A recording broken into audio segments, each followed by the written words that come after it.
internet y las personas absorben esa información y son confundidas muchas veces.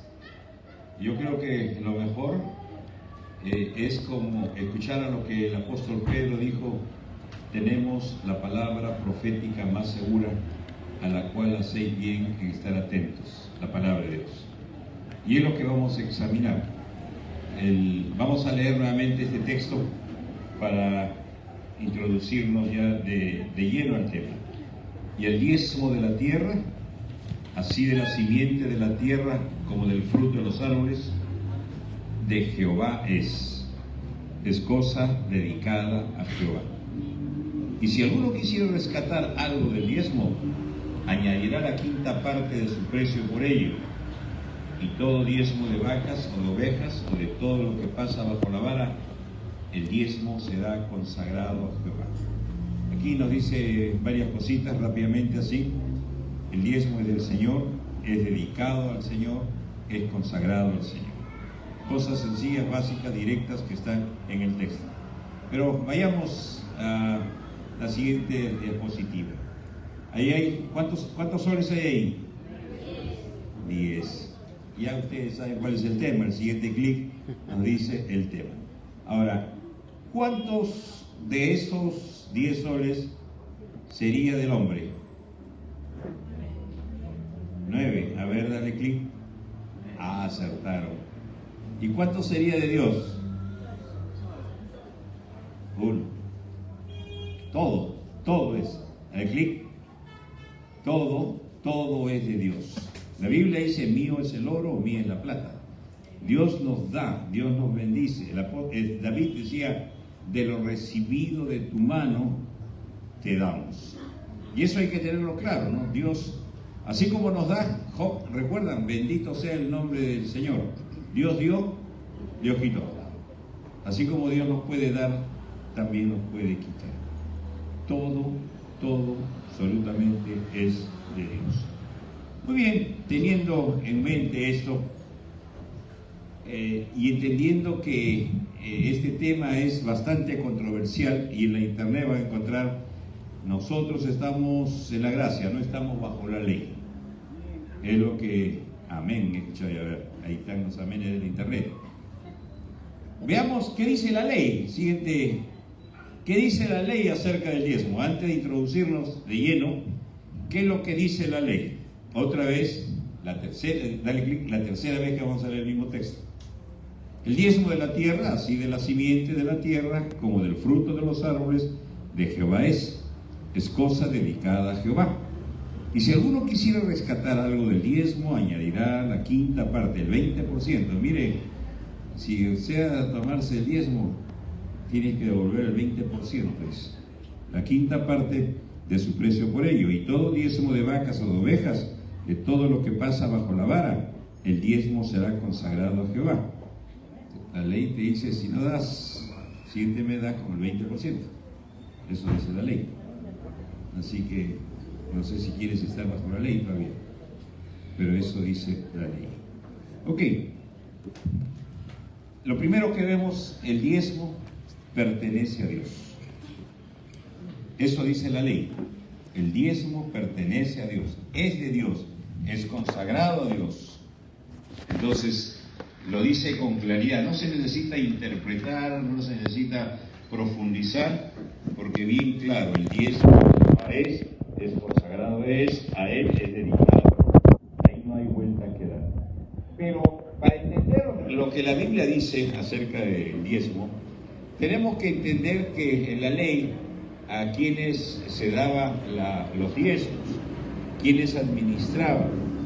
Y si nos metemos al Antiguo Testamento, son los sumos sacerdotes que reciben los diezmos. Y vamos a ver el tema del diezmo a la ley del sacerdocio. El primer sumo sacerdote que tiene Israel, y ahí vamos en el siguiente clic, es Aarón. A ver si me siguen arriba en la cabina. Aarón es el primer sumo sacerdote. Y él es de la familia de Leví, el levita. Número 18 dice, perdón, te has tienes tic nervioso. Fíjese. Éxodo 6:20 dice: estas son las familias de Leví, por sus linajes, y Amram tomó por mujer a Jocabed, su tía, la cual dio a luz a Aarón y a Moisés. Y los años de la vida de Amram fueron 137 años. Amram y Jocabed, los padres de Moisés, los padres de Aarón. Y ambos, dice la palabra de Dios, eran de la familia de Leví. Por eso es que se habla del sacerdocio levítico o sacerdocio arónico. Ambos eran de la familia de Leví. Aarón es el primer sumo sacerdote de Israel. Y ya por aquí nos va diciendo que es de la familia de los levitas. Y la Biblia dice, en el siguiente clip, el diezmo es dado al sacerdocio de Aarón. Número 18, 20 al 21. Y Jehová dijo a Aarón: de la tierra de ellos no tendrás heredad, ni entre ellos tendrás parte. Yo soy tu parte y tu heredad en medio de los hijos de Israel. Y he aquí, yo he dado a los hijos de Leví todos los diezmos en Israel, por heredad, por su ministerio, por cuanto ellos sirven el ministerio del tabernáculo de reunión. ¿Ok? ¿Quién habla a Aarón? ¿Quién le dice lo que sigue a Aarón? Es Dios. Y Jehová dijo a Aarón: cuando Israel iba a entrar a la tierra prometida, Josué iba a repartir toda la tierra en todas las tribus, menos a las de Leví. A ellos no se les asignaría tierra. Y el Señor dice: yo voy a hacer tu parte, yo voy a hacer tu heredad. No reclamaron ellos, ni tenían por qué reclamar, porque se están llevando la mejor parte, iban a tener a Dios de su lado. Y entonces Dios dice: yo voy a hacer la parte de ustedes, la heredad de ustedes. Y aquí yo he dado a los hijos de Leví todos los diezmos en Israel por heredad. Es decir, Dios determina que los diezmos sean dados a los levitas. Y Aarón es el sumo sacerdote de la tribu de Leví. ¿Y por qué? Por su ministerio, por cuanto ellos sirven el tabernáculo de la reunión. Pero ellos no tenían territorio y ellos iban a recibir todos los diezmos para hacerse cargo del ministerio, de la atención en el tabernáculo de la reunión. Y eso quien lo establece, ni Moisés ni Aarón, Dios lo establece. Entonces el diezmo es dado al sacerdocio de Aarón. Estoy hablándole esto para ubicarnos en el contexto del diezmo desde la perspectiva sacerdotal. Muy bien, hasta aquí como parte introductoria. En el Nuevo Testamento, el apóstol Juan dice: la ley vino por medio de Moisés, fue dada, pero la gracia y la verdad vinieron por medio de Jesucristo. Y aquí viene el tema que divide a mucha gente, ¿no? Estamos en la gracia. La ley vino por Moisés, ahora vino Jesús, y por Jesús viene la gracia y la verdad. Ya no estamos bajo la ley, ¿ok? Y eso es así en cierto sentido, si entendemos la ley.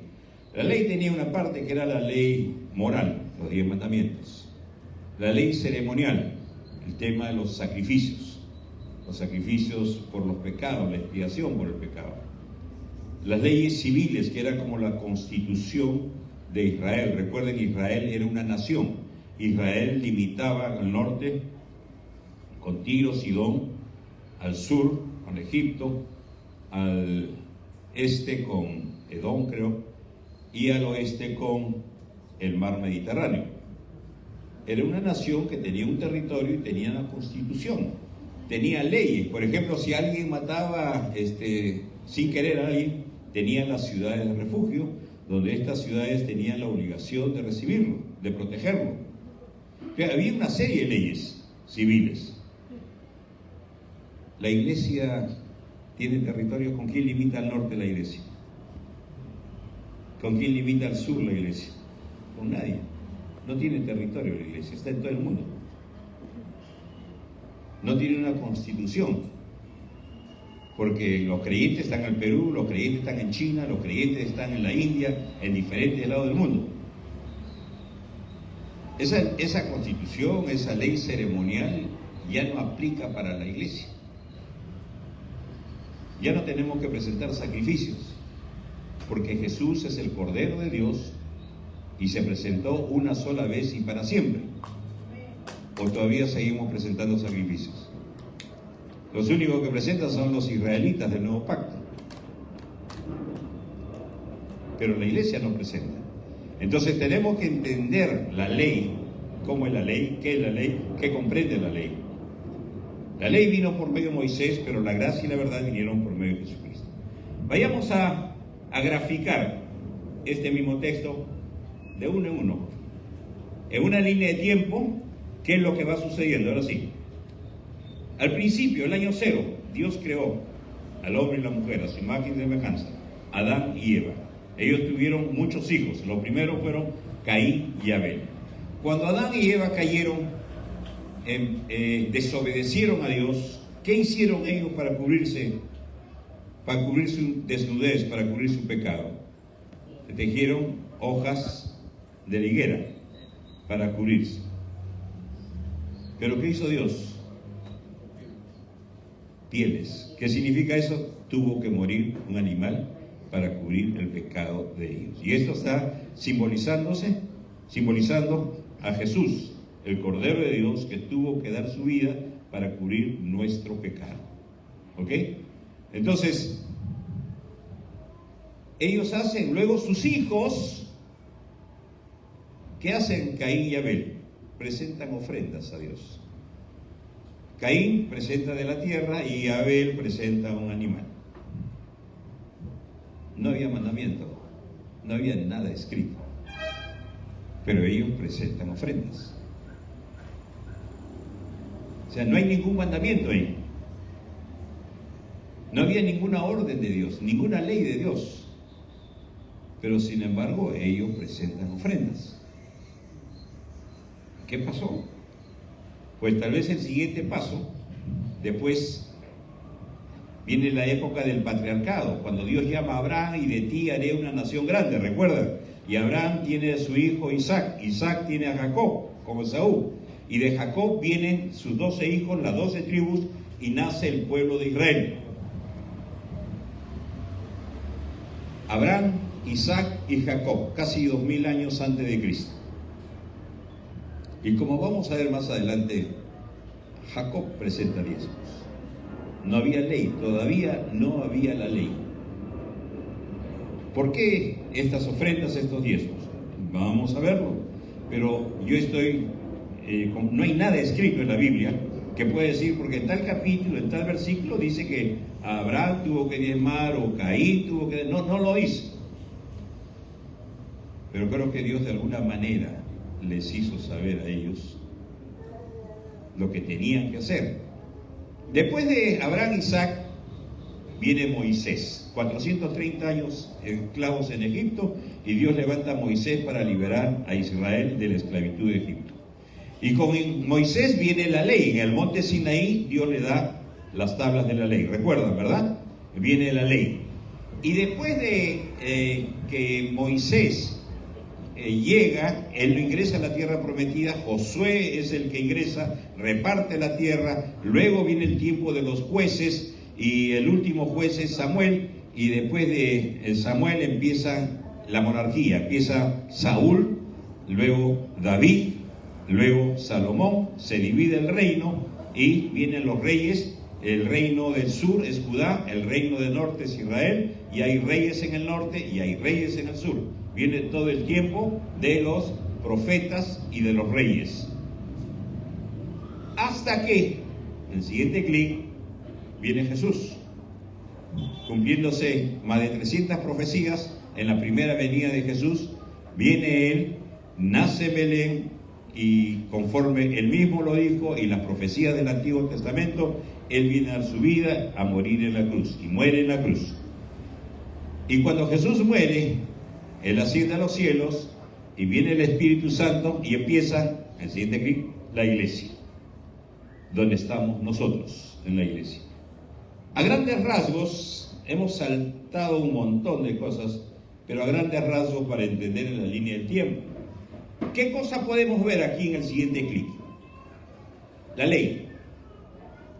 Con Moisés hasta antes que venga Jesús. La ley vino por medio de Moisés. Y después de la ley viene la gracia. La gracia y la verdad vinieron por medio de Jesucristo. Este es el periodo de la ley, este es el periodo de la gracia hasta hoy día donde estamos. Hasta ahí me siguen, ¿verdad? Estamos nosotros en el periodo de la gracia, estamos en la iglesia. Pero estábamos hablando al principio de los sacerdotes. En estas dos primeras etapas, vemos arriba, hay un sacerdocio. ¿Quién es el sacerdote en esta primera etapa del clic? Melquisedec. Y lo vamos a ver luego. Abraham presenta sus diezmos a Melquisedec. El sumo sacerdote, como vamos a leer más luego, no tiene principio ni fin, es semejante al Hijo de Dios. No había nada escrito, no había ninguna ley, no había ningún mandamiento, pero sin embargo se presentan ofrendas, se presentan diezmos. ¿Y a quién se entrega?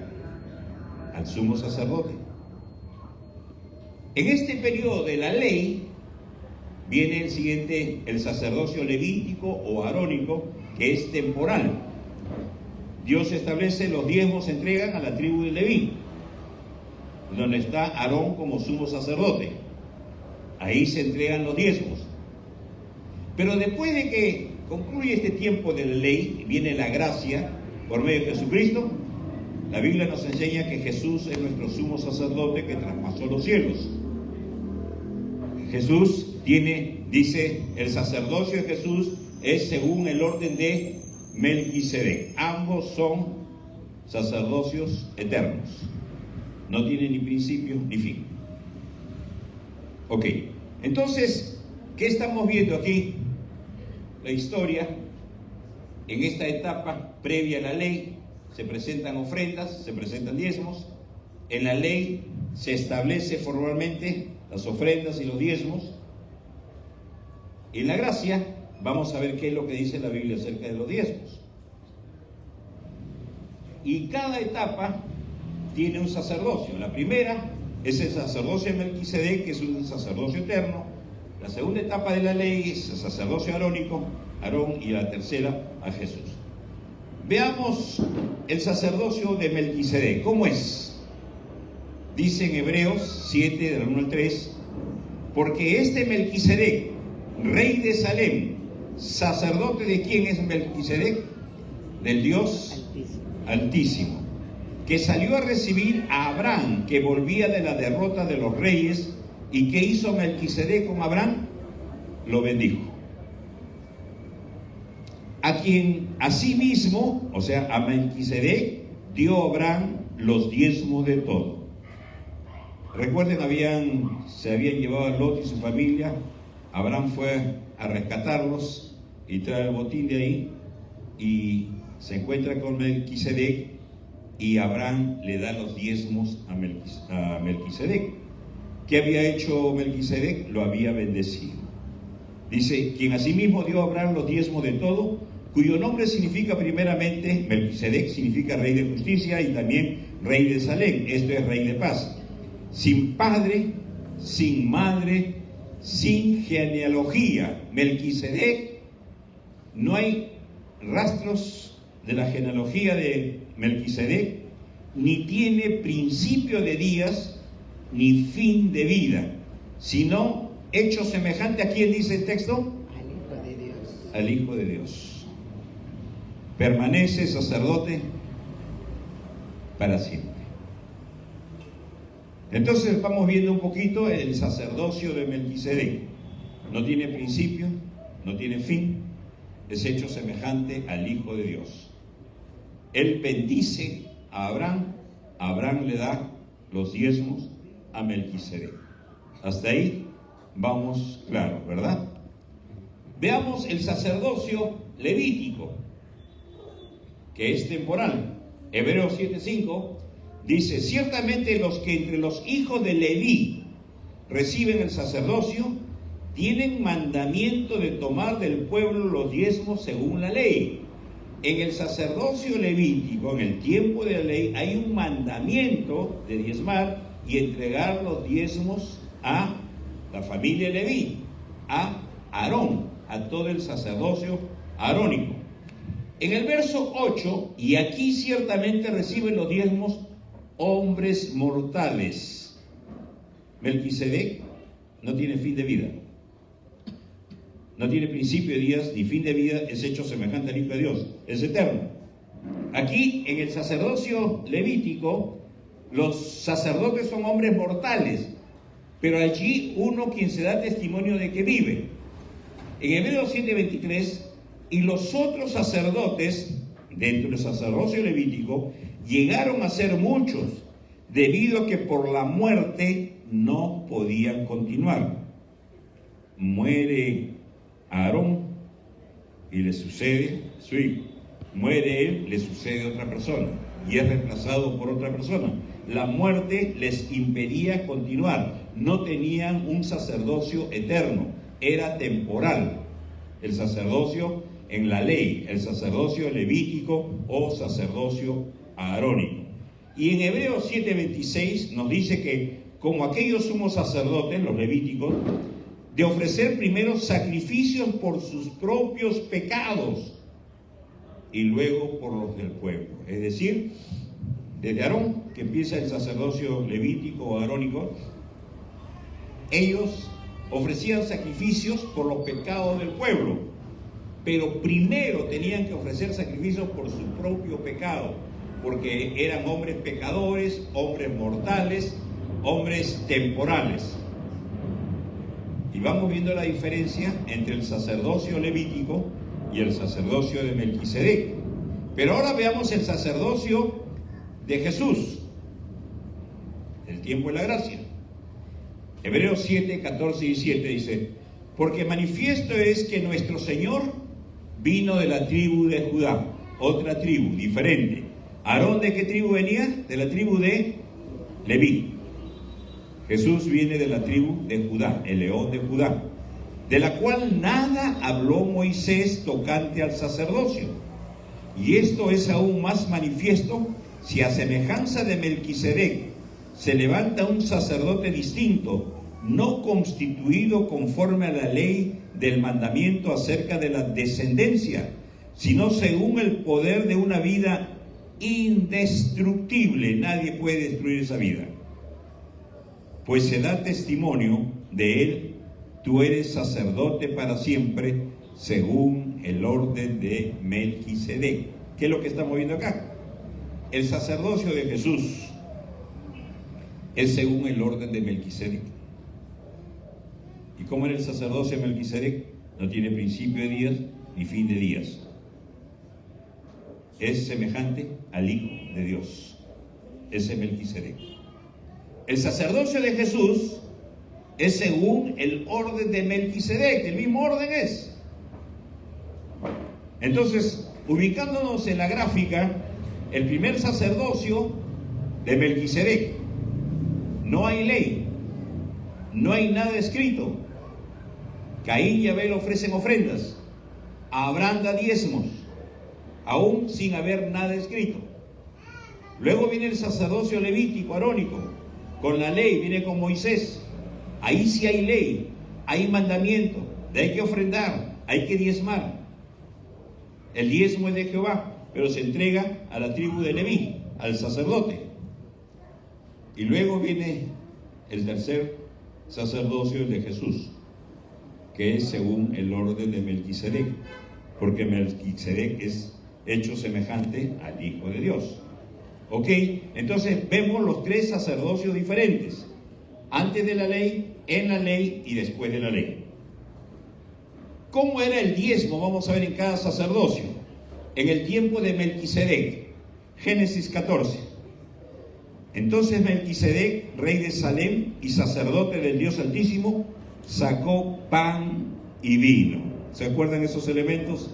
Pan y vino. ¿Y qué hizo Melquisedec? Abraham le bendijo.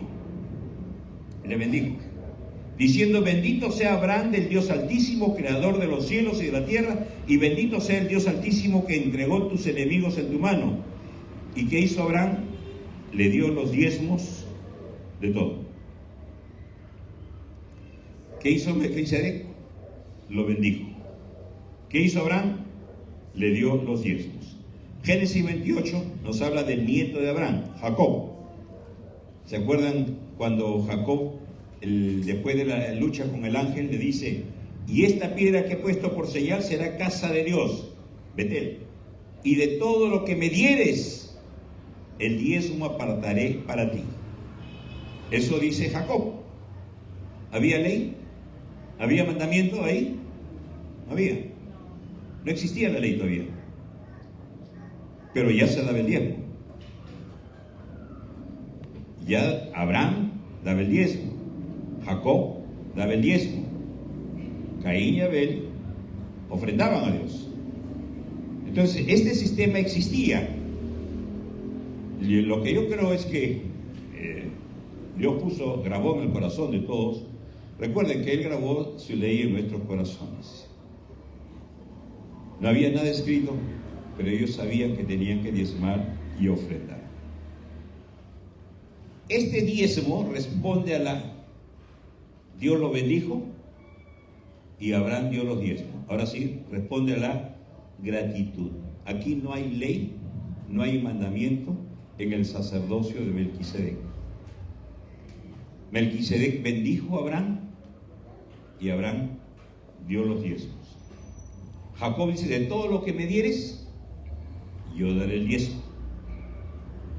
El diezmo en este sacerdocio responde a la gratitud del hombre que ha sido bendecido por Dios.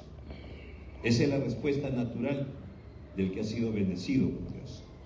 ¿Cómo es la ley en el sacerdocio levítico arónico? En la ley, ¿cómo es el diezmo? Ahora sí, el siguiente.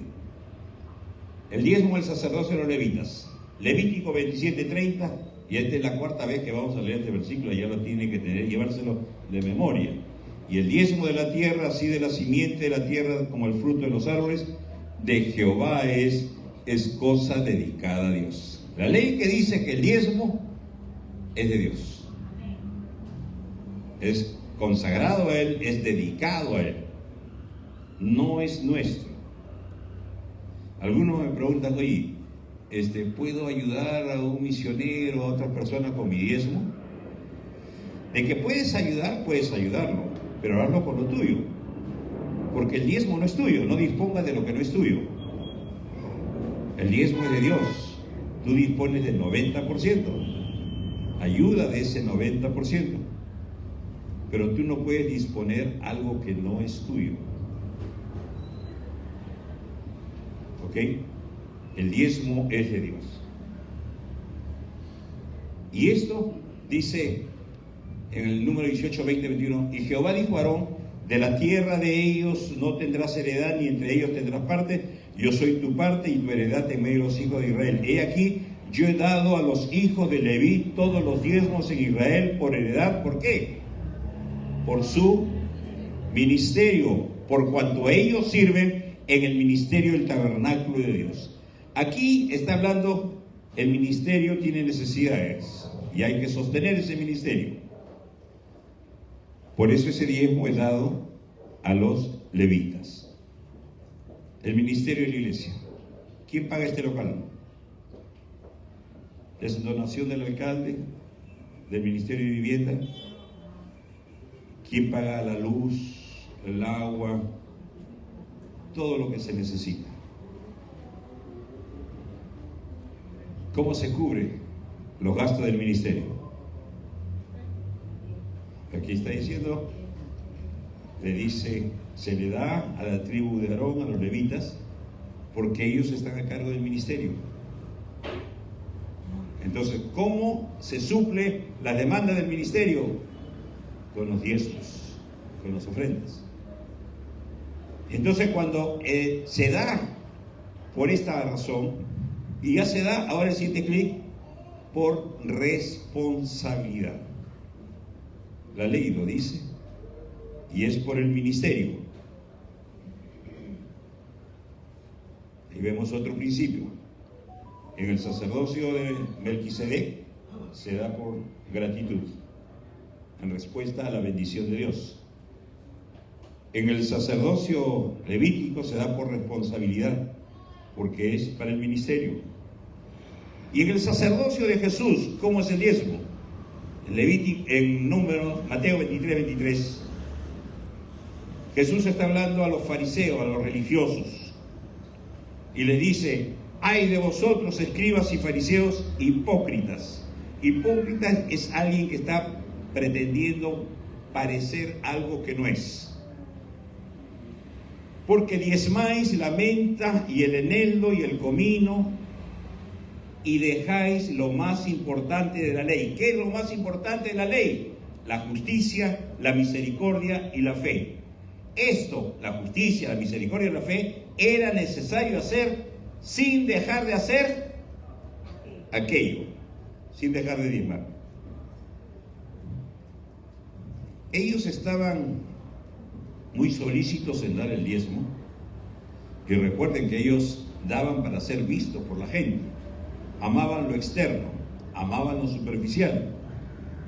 Pero el Señor le dice: más importante que lo externo, más importante que el diezmo, es la justicia, la misericordia y la fe. Dejáis lo más importante. No está diciendo que no es importante el diezmo. No está anulando el diezmo.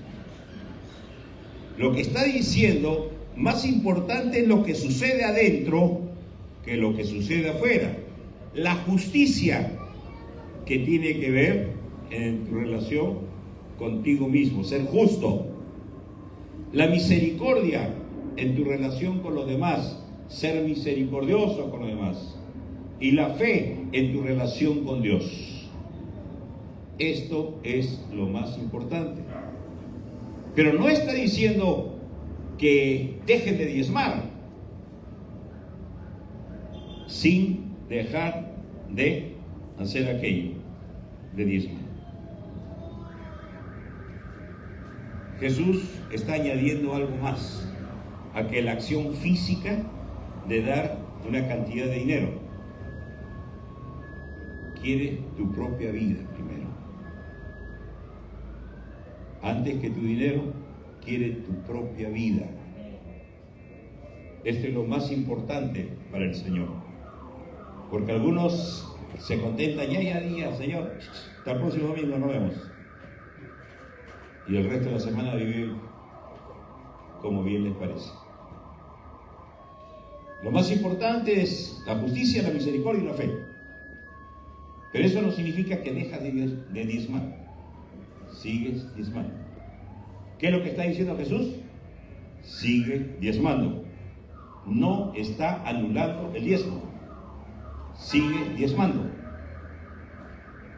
Y aquí, en este caso, el diezmo es por obediencia. No dejes de hacerlo. No dejes de hacerlo. Es lo que Jesús enseña. Entonces hemos visto en los tres sacerdocios de Melquisedec es gratitud en respuesta a la bendición. En la ley con el sacerdocio levítico es por obediencia. Esto es para el ministerio. Es por responsabilidad. Y en el ministerio, el sacerdocio, Jesús dice: no dejes de hacerlo, por obediencia. ¿Ok? Muy bien. Ya hemos visto cómo es el diezmo en los tres. Y esto es lo importante, entender el diezmo del Señor, el diezmo consagrado al Señor. El diezmo ha determinado que sea administrado en el Antiguo Testamento por los levitas. Pero acá nos dice que el ministerio demanda gastos y tiene que ser entregado el diezmo. El Señor Jesús dice: no deje de hacerlo. Muy bien. ¿Qué es lo que le interesa al Señor? Dijo lo más importante: la justicia, la misericordia y la fe. ¿Cuál debería ser nuestra actitud cuando damos para el Señor? Ya sea diezmos, ofrendas, primicias, servicio, cualquier cosa que demos para el Señor. ¿Cuál debe ser nuestra actitud? Ahí está. Esa cara está molesta. Está sirviendo.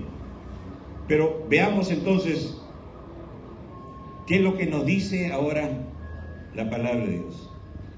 Con agrado. Asimismo, hermanos, os hacemos saber, ¿qué cosa? La gracia de Dios. ¿Estamos en el tiempo de la ley o de la gracia? Ok, veamos qué hace la gracia. Hacemos saber que la gracia de Dios que se ha dado a las iglesias de Macedonia. ¿Cómo están en las iglesias de Macedonia? ¿Cuáles eran? Tesalónica, eran Berea y Filipos. Esas tres iglesias eran de Macedonia. ¿Qué estaba pasando con estas iglesias? Que se han dado a las iglesias de Macedonia, que en grande prueba de tribulación, no solamente están en tribulación, sino en grande prueba, es una gran prueba de tribulación que estaba pasando. ¿Qué cosa sucede en esa prueba de tribulación? La abundancia de su gozo. Acá hay dos palabras que se juntan en la Biblia: tribulación y gozo. Gozosos en la tribulación, dice Pablo. Santiago dice: hermanos míos, tened por sumo gozo cuando os halléis en diversas pruebas. Prueba, tribulación y gozo. Y no solamente eran grandes pruebas de tribulación, sino que dice: y su profunda pobreza. En lenguaje actual, ¿qué cosa es? Pobreza extrema. Estaba pasando por pobreza extrema y grande prueba de tribulación. Y dice: abundaron en riqueza de su generosidad. En esas situaciones, ¿qué es lo que abunda en ellos? No es la queja, no es el lloro, sino generosidad. Pues doy testimonio de que con agrado han dado conforme a sus fuerzas y aún más allá. Una característica que hace la gracia de Dios en el creyente es que puede tener agrado cuando da. Y aquí, ¿a quién les está dando? Pablo estaba hablándoles a ellos acerca de la necesidad de los creyentes de la iglesia de Jerusalén, que estaban siendo esparcidos, que estaban pasando por mucha prueba. Pero las iglesias de Macedonia también estaban pasando por profunda pobreza, por grande prueba de tribulación. Y recuerden, ¿qué cosa era lo más importante? La justicia, la misericordia. Ellos sabían lo que es pobreza. Ellos sabían lo que es necesidad. Ellos sabían lo que es sufrir y grande prueba de tribulación. Y es por eso que ellos son generosos. De lo poco que tienen, como la viuda, ¿recuerdan? Dio 2 moneditas, mientras que el resto dio grandes cantidades de dinero. Jesús dijo: esta mujer dio mucho más que ellos. De repente ellos dieron 2 soles y estos dieron 2.000 soles, 20.000 soles. Pero para Jesús, esta mujer dio mucho más que ellos, porque ella dio todo lo que tenía. Y dice que ellos dieron de lo que les sobraba. La persona que pasa por problemas, por necesidades, puede entender fácilmente a aquel que pasa problemas y necesidades. Puede mostrar misericordia hacia otros. ¿Cuál es la actitud? Dieron con agrado. No solamente con sus fuerzas, sino aún más allá de sus fuerzas. Esta es una primera característica que hace, que dice: os hacemos saber que la gracia de Dios a las iglesias de Macedonia. ¿Qué es lo que hace la gracia de Dios? Si estamos bajo la gracia, como lo estamos realmente, esto debería estar produciendo en nosotros. Son los 3 primeros versículos del capítulo 8. Continuemos, versículo 4. Pidiéndonos con muchos ruegos que les concediésemos el privilegio de participar en este servicio para los santos. El verso 4, el siguiente. ¿Quiénes son los santos? Los que están en Jerusalén. ¿Qué está haciendo estos hermanos de la iglesia de Macedonia? Le están pidiendo a Pablo con muchos ruegos. ¿Cuántas veces habrán rogado? ¿Una vez? ¿2 veces? ¿3 veces? Tuvieron que rogar mucho. Probablemente Pablo, al ver la necesidad de ellos, las pruebas de ellos, no lo dice el texto, pero para que ellos hayan tenido que rogar muchas veces, probablemente Pablo les ha dicho: oye, ustedes no, ustedes, más bien ustedes necesitan. Ellos tuvieron que rogar para que se les concediese el privilegio de participar en este servicio para los santos. Esto es lo que hace la gracia de Dios. Considera un privilegio el poder dar, el poder diezmar, el poder ofrendar. ¿Por qué? Porque no han dejado de lado lo más importante: la justicia, la misericordia y la fe. Tuvieron que rogar, no están cuestionando, no están quejándose,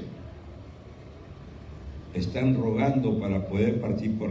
Es como decir: yo sé lo que es pasar por pobreza, yo sé lo que es pasar por pruebas, yo sé lo que es pasar por dolor, yo sé lo que es pasar por necesidad. Por favor, concédeme el privilegio de aportar para esa gente, de ayudar a esa gente. Esto es lo que hace la gracia de Dios. Tercera cosa, y esto es lo más importante: siendo ellos la ofrenda. El verso 5. Y no como lo esperábamos, sino que a sí mismos se dieron primeramente al Señor y luego a nosotros por la voluntad de Dios. Es como que antes de poner el dinero, ellos se pusieron en el plato de las ofrendas. Se dieron a sí mismos. El problema es cuando separamos nuestros bienes de nosotros mismos. Dios quiere todo. Dios quiere nuestra vida más que nuestro dinero. Más importante para Dios es nuestra vida que nuestro dinero. Y ellos pudieron hacer eso porque se dieron a sí mismos. Es decir, y esto es lo que tenemos que entender cuando hemos entregado nuestra vida al Señor. ¿Sigue siendo nuestra vida o ya le pertenece al Señor? Ya pertenecemos al Señor. Nada de nuestro, nada hemos traído a este mundo, dice Job, y nada nos llevaremos. Claro que Dios nos da la responsabilidad de administrar las bendiciones que Él nos da, y tenemos que administrarlo con sabiduría. Y esto es lo que Pablo toma como ejemplo a las iglesias de Macedonia, lo que está pasando en ellos. Y ahora sí se dirige a los corintios. En base a lo que ha dicho de los macedonios, ¿qué deben hacerlo? Con amor. Por tanto, como en todo abundáis, en fe, en palabra, en ciencia, en toda solicitud, y en vuestro amor para con nosotros, abundad también ¿en qué? Abundad también ¿en qué? En esta gracia. Esto es lo que hace la gracia de Dios. Así, cuando siempre digas: yo estoy en la gracia, no estoy en la ley, la gracia te hace dar mucho más allá de la ley. Te hace abundar. Y dice: abundáis en fe, en palabra, en ciencia, en toda solicitud. Está hablando de los dones. Los dones nos hablan de lo que uno hace, nuestra función. El que tiene el don de maestro, ¿qué hace? Enseña. Los dones señalan nuestra función, nuestra actividad. Pero el fruto señala lo que somos. Y Dios, Pablo le dice: quiero que abunden en el fruto. Y la primera manifestación del fruto del Espíritu Santo es amor. Amor. Y ya le dice Pablo a los Corintios en su primera carta: si yo hablara todas las lenguas angelicales, tuviera todos los dones, pero no tengo amor, soy como un metal que resuena. Si yo diera mi cuerpo para ser quemado y diera todos mis bienes, pero no tengo amor, de nada me sirve. Quiero que abunden en el amor, dice Pablo. Y en vuestro amor para con nosotros abundad también esta gracia. Esto es lo que hace la gracia. Va más allá de la ley. Mucho más allá de la ley. No va menos que la ley, va mucho más allá que la ley. Después, esto tenemos que tener claro cuando se nos presenta: no estamos bajo la ley, estamos bajo la gracia.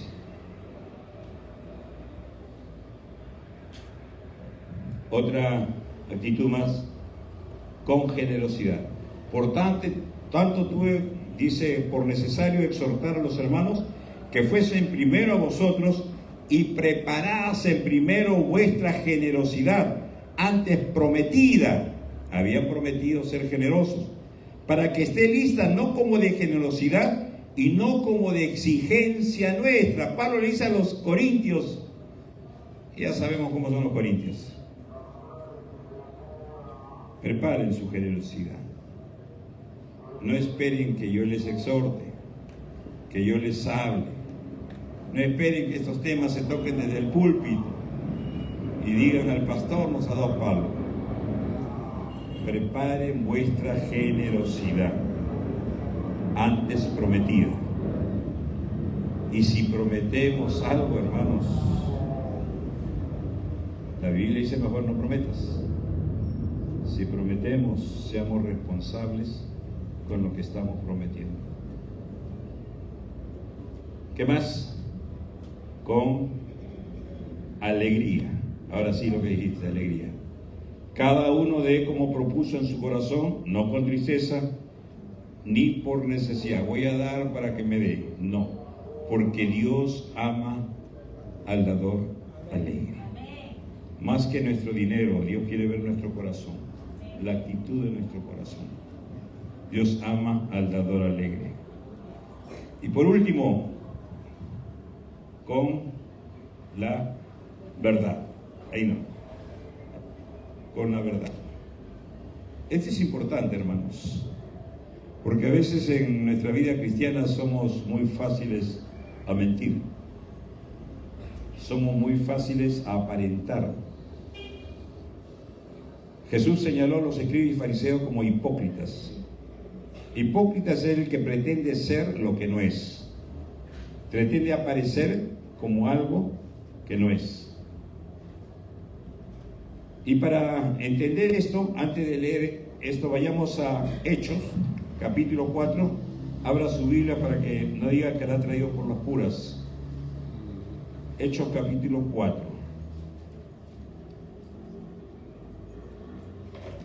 Hechos, capítulo 4. Ya no les digo abran su Biblia, prendan su Biblia, porque muchos tienen su Biblia en el celular. Hechos 4, ¿lo tenemos ahí? ¿Amén? Ok. Verso 32, Hechos 4, 32. Y la multitud de los que habían creído era de un corazón y de un alma, unidad. Y ninguno decía ser suyo propio nada de lo que poseía, lo compartían todo, sino que tenían todas las cosas en común. Y con gran poder los apóstoles daban testimonio de la resurrección del Señor. ¿Y abundante qué? Abundante gracia era sobre todos ellos. Miren, la gracia de Dios está operando en toda esa iglesia del primer siglo. ¿Y cómo se manifiesta esta abundante gracia en ellos? Dice en el verso 34. Así que no había entre ellos ningún necesitado, porque todos los que poseían heredades o casas las vendían y traían el precio de lo vendido y lo ponían a los pies de los apóstoles, y se repartía cada uno según su necesidad. ¿Qué es lo que hace la gracia de Dios? Traían lo que tenían y compartían con todo lo que padecía necesidad. de tal forma que se suplía la necesidad de ellos. ¿Qué cosa hacía esto? La abundante gracia de Dios. Esto es lo que hace la gracia. Y si es que estamos en la gracia, preocupémonos si esta gracia de Dios no está operando en nuestras vidas así. Porque a veces nos llenamos la boca diciendo estamos en la gracia. Bueno, esto hace la gracia. Entonces, José, a quien los apóstoles pusieron por sobrenombre Bernabé, que traducido es hijo de consolación, levita, José era levita, natural de Chipre. Como tenía una heredad, la vendió y trajo el precio y lo puso a los pies de los apóstoles. ¿Qué sucede? Todos tienen propiedades, lo venden y comparten con todos, de tal forma que nadie tiene necesidad. Cuando Dios obra, Satanás también obra. La Biblia dice que Satanás es imitador, se disfraza como ángel de luz y aún sus ministros. Y Satanás va a tratar de imitar la gracia de Dios. Va a tratar de imitar esa gracia. Recuerden, todos están trayendo todo lo vendido, lo traen a los pies para ser compartido con todos, de tal forma que nadie tiene necesidad. ¿Qué es lo que hace Satanás? Miren, ahora sí, Hechos 5. Ahí nada más el siguiente versículo donde han leído. Pero cierto hombre llamado Ananías, con Zafira su mujer, vendió una heredad y ¿qué hizo? Sustrajo del precio, sabiéndolo también su mujer. Los dos, marido y mujer, sabían lo que habían hecho. Y trayendo solo una parte, la puso a los pies de los apóstoles. ¿Qué es lo que están haciendo? Vamos a suponer que tenían una propiedad y lo vendieron en 1000, ¿ya? Vendieron en 1000 y van y dicen, mira, lo hemos vendido en 500. Tanto el marido como la mujer sabían eso. Sustraen 500, esto es lo que hemos traído. Todos estaban trayendo el íntegro lo que habían vendido. Ahora, ellos podían traer la mitad, por supuesto que sí. Y simplemente podían decir, miren, hemos vendido 1000, queremos ofrendar 500. Nadie les iba a decir nada, nadie. Tenían que decir la verdad. Pero querían aparentar ser como los otros. Los otros están dando, yo también estoy dando todo. Y para aparentar, ¿qué hizo? Mintió. Y Pedro dijo, Ananías, ¿por qué llenó Satanás tu corazón para que mintieses al Espíritu Santo? Pedro era un hombre lleno del Espíritu Santo. Ananías pensaba que estaba mintiendo a un hombre, a un pastor, a un líder, a un ser humano. Pero quien estaba en ese ser humano era el Espíritu Santo. Y Pedro le dice, no me has mentido a mí. Dice, ¿por qué llenó Satanás tu corazón para que mintieses al Espíritu Santo y sustrajeses del precio de la heredad? Reteniéndola, ¿no se te quedaba a ti? Y vendida, no estaba en tu poder, tú tenías la autoridad para decir cuánto dabas. Y decías, voy a dar 10 nada más, voy a dar 20 nada más, y no había problema. ¿Por qué pusiste esto en tu corazón?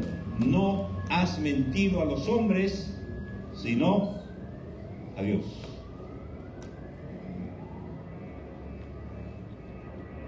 Con la verdad.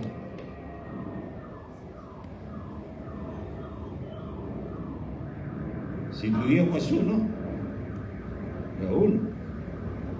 Si tu diezmo es 15, da 15. Pero di la verdad. Si gano 100, ¿cuánto es mi diezmo? 10. Pero mejor voy a dar 2 nada más en vez de 10. Nadie se da cuenta. Claro que nadie se da cuenta. El tesorero de repente se da cuenta, pero no te va a buscar. ¿A quién estamos mintiendo? A Dios.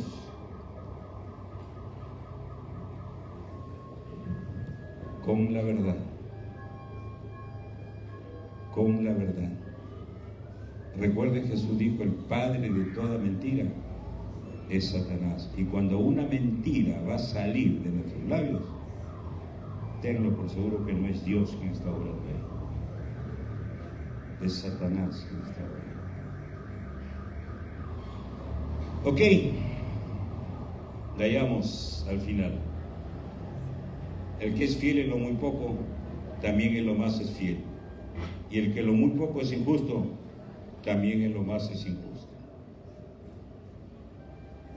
Jesús dijo, el que es fiel en lo poco, sobre mucho le pondré. Que Dios nos ayude a ser fieles con Él, hermanos. Hemos tocado el diezmo a la luz de la palabra de Dios. En las redes sociales hay información de todo lado. Pero preferimos escuchar lo que la palabra de Dios nos dice. El diezmo del Señor pertenece al Señor, es consagrado al Señor. Y damos por gratitud porque el Señor nos ha bendecido. Y damos por responsabilidad porque la iglesia a la que pertenecemos desarrolla un ministerio. Y ese ministerio tiene demandas que hay que cubrirlas. Y damos por obediencia porque el Señor Jesús nos dijo, no dejemos de diezmar. Hermanos, más claro que la palabra de Dios no hay. La respuesta es nuestra. ¿Cómo actuamos frente a lo que Dios nos dijo? Olvídese del pastor, Fernando del Río no existe. Yo siempre procuro en consejerías, en hablar lo que la Biblia dice. No me salgo de ahí. No puedo hablar de mi experiencia porque mi experiencia puede ser personal y funciona conmigo. No tiene necesariamente que funcionar con todos mi experiencia. Pedro dice, tenemos la palabra profética más segura, la cual hacéis bien estar atentos como una antorcha que alumbre en la oscuridad. Tienen la palabra, hermanos. En su campo está. Que Dios les bendiga.